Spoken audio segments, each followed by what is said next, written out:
So we showed you how to use manual mode, but if you want to make any changes to manual mode, such as carriage up speed, carriage down speed, turntable speed, or tension, you can't easily access those parameters from manual mode from the front of the control panel. There's kind of a backdoor way of going about getting to that. And while you're in there, you can also make changes to the photo eye delay for automatic mode. So let's show you how to access those parameters. So in order to get into those settings, we need to power the unit off. And then when we turn it on, right when it turns on, we have to hold the start and the OK button at the same time. So I'm going to turn it on and hold those in until it flashes G1. So it's flashing G1 and 11. That's the setting for G1 right now. G1 is the turntable speed. So I'm going to click OK. If I want to make changes, I'm going to go to 10 and click OK. So I've made those.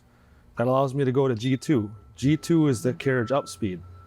So if I click OK, I can make changes to that. I'm going to go to 65 and click OK.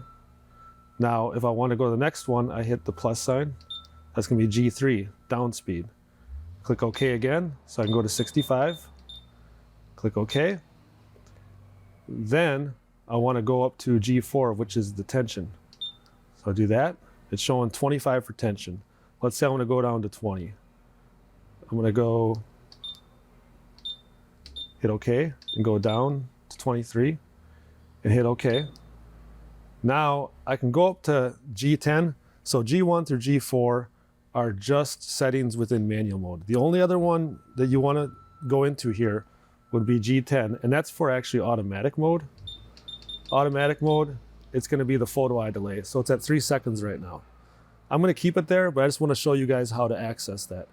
Any of these other parameters in here, you don't want to go into and make changes unless you're talking to a Handle It technician, because there are changes that can affect the performance of the machine. So if I want to make these changes that I did, just like before, earlier, to save, I click save, and then I do OK. Now I made those changes in manual mode.